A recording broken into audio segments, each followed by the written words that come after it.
Mary and Jude met in their second year at the University of Lagos. They were both studying economics and often did their homework together. They enjoyed each other's company and quickly became good friends. They spent a lot of time in the library, working on their projects and helping each other study for exams. They liked talking about their dreams and future plans. Their friendship grew stronger with each passing day, and by the time they graduated, they were more than just friends. After graduation, Mary got a job quickly at a bank in Lagos. Jude, however, had a hard time finding work. Mary never complained and supported Jude with love and money. Mary would often reassure Jude, "You're not letting me down, Jude. We'll get through this together. I believe in you." Jude, grateful for her support, would smile and say, "Thank you, Mary. I don't know what I'd do without you." Mary and Jude decided to get married in a small ceremony with close family and friends. They didn't want to wait. At the wedding, the officiant asked Jude, "Do you, Jude, take Mary to be your wife?" Jude looked at Mary and said, "I do." The officiant then asked Mary, "Do you, Mary, take Jude to be your husband?" Mary, smiling brightly, replied, "I do."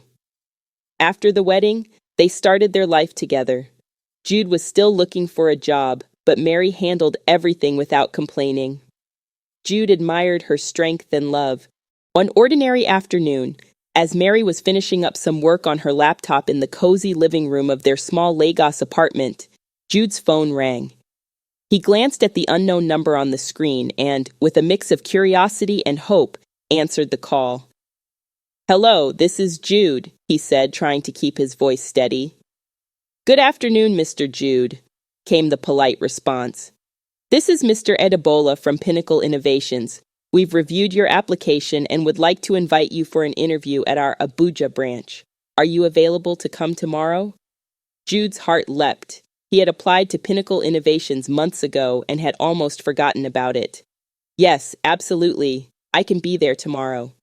"Great," Mr. Adebola replied. "We'll send you the details via email. We look forward to meeting you." Jude thanked him and ended the call, his hands trembling with excitement. He could hardly believe it. He rushed into the living room where Mary was working. "Mary, guess what? I got a call for an interview in Abuja tomorrow," he exclaimed, his eyes shining with excitement. Mary looked up, her face breaking into a wide smile. "Oh my gosh, Jude, that's amazing. I knew it would happen soon. What's the job for?" "It's with Pinnacle Innovations. They're considering me for a role in their Abuja branch," Jude explained, barely able to contain his excitement. "They'll send me the details by email." Mary stood up and hugged him tightly. "I'm so proud of you, Jude. This is your chance." Later that evening, as they sat together planning Jude's trip, Mary handed him some money for the flight and other expenses. "Here, this should cover your trip. Go for it, Jude. You'll do great." Jude looked at the money in his hand and then at Mary, his heart swelling with gratitude. "Thank you, Mary. I promise I'll make this work." Early the next morning, Jude flew to Abuja, his mind buzzing with anticipation. The interview was scheduled for noon, and he arrived at the company's sleek modern office with time to spare. As he waited in the lobby, he took deep breaths to calm his nerves. After what felt like hours, but was only an hour-long interview, the panel concluded with smiles. Mr. Adebola, who had called him, said, "Jude, we're very impressed with your qualifications and performance today. We believe you'd be a great fit for our team. In fact, we'd like to offer you not just the role you applied for, but a more senior position as well. We'll also provide you with accommodation and an official car. How does that sound?" Jude was momentarily speechless. "That sounds incredible. Thank you so much for this opportunity." Mr. Adebola smiled. "We'll send you the details of the offer. Welcome to Pinnacle Innovations." Jude left the office on cloud nine. He immediately called Mary as he walked back to his hotel. "Mary, you won't believe it. They offered me a senior role. I start in 2 weeks and they're giving me accommodation and an official car," he exclaimed. Mary's voice was filled with pride and excitement. "I knew you could do it, Jude. I'm so proud of you." When Jude returned to Lagos to pack his things, he was met with Mary's warm embrace. She hugged him tightly, feeling a mix of pride and apprehension about the changes ahead. "We'll manage, Jude. We always do," she said, trying to hide her worry about the distance that would soon separate them. Jude looked into her eyes, his own filled with determination and love. "Of course, my love. We're unstoppable," he reassured her. The couple spent the next few days preparing for Jude's move to Abuja. They packed his belongings and spent as much time together as possible, cherishing each moment. Despite the challenges ahead, they both believed that their love and commitment would carry them through this new chapter in their lives. Jude moved to Abuja and started his new job at Pinnacle Innovations. The company provided him with a comfortable apartment and an official car, making his transition smoother. He promised Mary he would visit her in Lagos twice a month. They called and video chatted often, but it wasn't the same as being together. Mary missed Jude a lot, but kept herself busy with work. She was proud of Jude for getting the job, but being apart was hard.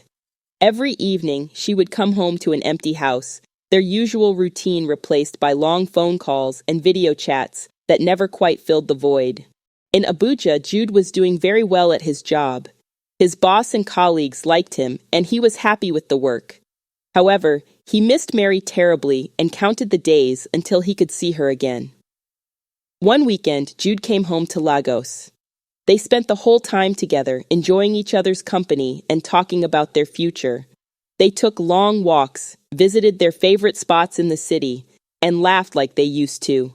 But soon, it was time for Jude to go back to Abuja. At the airport, Mary hugged Jude tightly, trying to hold back tears. "We can do this, Jude. It's just a temporary situation." Jude held her close, his heart heavy with the impending separation. "Yes, we can. I love you, Mary," he replied, kissing her forehead before boarding his flight.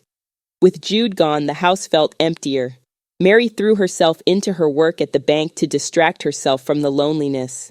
She missed Jude terribly, but their frequent calls and video chats were a small comfort. Despite their efforts, it wasn't the same as having him by her side. At work, Mary found solace in the company of her colleague, Kelvin. Known for his charm and friendly nature, Kelvin had a way of making people feel at ease. He and Mary often had lunch together, and their conversations gradually grew more personal. They talked about their lives, their dreams, and the little things that made them happy. One evening, as they were wrapping up work, Kelvin approached Mary with a casual question. "What are you doing this weekend? Is Jude coming home?" Mary shook her head, a hint of sadness in her voice. "He's not due back until next week." Kelvin smiled warmly. "There's a new movie out. Want to go see it with me?" Mary hesitated, feeling a mix of guilt and excitement. She missed Jude, but the idea of getting out and enjoying herself was appealing. After a moment of contemplation, she thought, "Why not?" "Sure, it'll be nice to get out," she finally agreed. On Saturday evening, Mary met Kelvin at the cinema. She felt a bit nervous, but also excited about the change in routine. Kelvin greeted her with a smile. "You look great, Mary. It's nice to see you outside of work." Mary blushed, pleased yet cautious. "Thank you, Kelvin. It's nice to have a reason to dress up." They bought their tickets and snacks and settled into their seats. The movie was a light-hearted comedy, and Mary found herself laughing more than she had in a long time. For a couple of hours, she felt like her old self again, enjoying the simple pleasure of a good movie and good company. After the movie, Kelvin suggested, "How about we grab some dinner? I know a great place nearby." Mary hesitated, aware of the boundaries she needed to maintain. But the thought of ending the evening on a high note was too tempting. "Okay, but I won't stay long," she agreed, hoping to keep things platonic. The restaurant Kelvin chose was cozy and intimate. They were seated at a corner table, away from the main crowd. As they waited for their food, Kelvin engaged Mary in light, entertaining conversation, making her laugh with his witty stories. Dinner was pleasant, and the conversation flowed effortlessly. Mary felt more relaxed than she had in a long time. Kelvin's charm and humor made the evening enjoyable, and for a while Mary forgot about her loneliness and the stress of her long-distance marriage. As they finished their meal, Kelvin suggested, "Why not come over to my place? I'd love to show off my culinary skills for dessert." Mary hesitated but eventually agreed. "Okay, but I really can't stay long." Kelvin's apartment was stylish and comfortable, filled with soft lighting and a warm atmosphere. They chatted and laughed, and the evening seemed innocent enough. But as time passed, the boundaries Mary had set began to blur. Kelvin poured them both another glass of wine. "Just one more," he insisted, and Mary, caught up in the warmth of the moment, didn't refuse. The night grew late, and their laughter became louder. In a moment of weakness, Kelvin leaned in and kissed Mary. Caught by surprise, she didn't pull away, and the evening took a turn neither had planned. The harsh light of morning brought the weight of guilt crashing down on Mary. She woke up in Kelvin's apartment, her heart sinking as the memories of the previous night came flooding back. Panic surged through her as she realized the full extent of her actions. She quietly slipped out of bed, careful not to wake Kelvin, and quickly gathered her belongings. As she hurried out of his apartment, her mind was racing with regret and fear. She felt a gnawing dread about the consequences of her actions. She fumbled with her phone, seeing multiple missed calls and messages from Jude. Her heart pounded as she read his worried texts, asking where she was and if she was okay. Back at home, Mary tried to compose herself. She knew she had to respond to Jude's calls and messages, but she was paralyzed with fear. Taking a deep breath, she dialed his number. Jude answered almost immediately, his voice thick with worry. "Mary, where have you been? I've been calling you all night." Jude's voice was a mixture of concern and frustration. Mary forced herself to stay calm. "I'm so sorry, Jude. My phone died, and I ended up staying late with some colleagues. I didn't realize how late it was until it was too late to call you." Jude sighed, relief evident in his voice. "I was so worried, Mary. Please try to let me know next time. I just need to know you're safe." "I will, I promise," Mary replied, her voice trembling slightly. "I'm really sorry for worrying you." After ending the call, Mary felt a wave of guilt wash over her. She knew she had lied to Jude, and the weight of her deceit felt unbearable. At work, Mary was determined to maintain a facade of normalcy. She avoided Kelvin, her smiles replaced by a stern mask of professionalism. Whenever she saw him in the office, she felt a pang of regret and shame. She kept her interactions with him strictly professional, hoping to distance herself from the situation. Kelvin noticed the change in her demeanor but chose to respect her apparent need for space. He kept his distance, sensing that pushing for more interaction would only make things worse. Mary threw herself into her work, trying to drown out the guilt and confusion that plagued her. She worked late, avoiding going home to an empty house where her thoughts would overwhelm her. Every time her phone buzzed with a message from Jude, she felt a sharp stab of guilt, knowing she was keeping a terrible secret from him. It was a Friday evening, and Jude was filled with excitement as he left work. He was eager to get home and pack for his weekend trip to Lagos to visit Mary. His mind was occupied with thoughts of their plans and the joy of being reunited after weeks apart. The rain poured heavily, making the road slick and visibility poor, but Jude was determined to make it to the airport on time. As he navigated a particularly sharp turn, the car in front of him suddenly braked. Startled, Jude swerved to avoid a collision, but his car skidded out of control. The vehicle spun and crashed into a guardrail with a jarring impact. Jude felt a sharp pain shoot through his body as the airbags deployed. Disoriented and in shock, he struggled to make sense of what had happened. Passers-by quickly gathered around the scene, and someone called for an ambulance. Within minutes, Jude was being rushed to the hospital, his thoughts still on Mary, and the weekend that would now never happen as planned. Back in Lagos, Mary was at home when she received a call from one of Jude's colleagues. "Mary, it's about Jude. He's been in an accident. He's in the hospital now. You should come quickly," the colleague said, his voice filled with concern. Mary's heart pounded in her chest. She could barely breathe as she processed the news. She knew she needed to get to Abuja as soon as possible. She quickly called her boss at the bank, explaining the situation and requesting emergency leave. Her boss, understanding the gravity of the situation, granted her permission immediately. Mary hurriedly packed a small bag, her hands shaking with fear and anxiety. She booked the next available flight to Abuja and rushed to the airport. The flight seemed to last forever, her mind racing with fears and what-ifs. She prayed silently for Jude's safety, her hands gripping the armrests tightly. Upon landing in Abuja, she took a taxi straight to the hospital, her heart racing with every passing second. The drive felt endless, each traffic light and slow car adding to her anxiety. When Mary arrived at the hospital, she was directed to the emergency ward. She spotted Jude's colleague in the waiting area, who quickly approached her. "Mary, he's in stable condition. The injuries are serious, but not life-threatening. He's going to be okay," he reassured her. Mary felt a wave of relief wash over her, but it was quickly replaced by the heavy weight of guilt. She was ushered into Jude's room, where he lay with various bandages and a cast on his leg. His face was bruised, but he managed a weak smile when he saw her. "Hey, love," Jude said softly, his voice strained. Mary rushed to his side, tears welling up in her eyes. "Oh, Jude, I was so scared. I'm so glad you're okay," she whispered, gently squeezing his hand. As the days passed, Mary spent every possible moment at the hospital.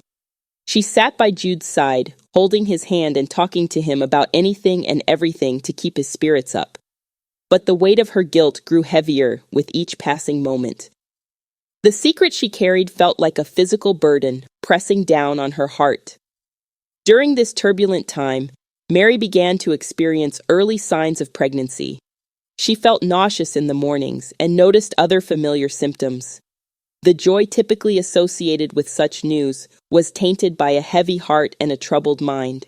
She felt trapped, knowing the truth of her situation could destroy their marriage. As Mary's pregnancy progressed, she knew she had to face the truth. She couldn't continue hiding it from Jude, but the thought of losing him terrified her. She decided to consult a doctor about her options, hoping to find a way to avoid the impending fallout. Mary sat nervously in the doctor's office, her mind racing. When her name was called, she walked into the consultation room, trying to steady her nerves. The doctor greeted her warmly and conducted a thorough examination. After the examination, the doctor sat down with Mary. "Mary, I can see you're very concerned. However, I must advise you that terminating this pregnancy is not advisable due to your medical history. You have a condition that could cause severe complications if you undergo such a procedure." Mary's heart sank. The doctor's words echoed in her mind as she realized she had no choice but to face the consequences of her actions. Jude was finally discharged from the hospital and back home in Lagos. Despite his physical recovery, there was an emotional distance between him and Mary. She knew it was time to tell him the truth. One evening after dinner, she sat beside him on the couch, her hands trembling. "Jude, there's something I need to tell you," she began, her voice barely above a whisper. "While you were away, I made a terrible mistake. I was lonely and vulnerable, and I ended up spending a night with Kelvin. I'm so sorry, Jude. I never meant for this to happen." Jude's face paled as he listened. He pulled his hand away, his eyes filled with shock and betrayal. "Mary, how could you? How could you do this to us?" Tears streamed down Mary's face as she continued, her voice breaking with remorse. "I'm pregnant, and I believe the baby is his. I regret it every single day. I'm so sorry, Jude. Please, can we find a way to get through this?" Jude stood up abruptly, his expression a mix of anger and pain. Without another word, he went to the bedroom and began packing a bag. Mary followed him, pleading for forgiveness. "Jude, please, I love you. I made a mistake, but we can get through this. Please don't leave." Jude remained silent, his face hardening with each of Mary's words. With his bag packed, he walked out of the apartment, leaving Mary in tears. Desperate to make amends, Mary tried to contact Jude numerous times. She called, texted, and left voicemails, but Jude did not respond. Determined to fix things, she decided to fly to Abuja to see him in person. Mary arrived in Abuja and went straight to Jude's apartment, hoping he would at least listen to her. She knocked on his door, her heart pounding in her chest. When Jude opened the door and saw her, his expression was cold and distant.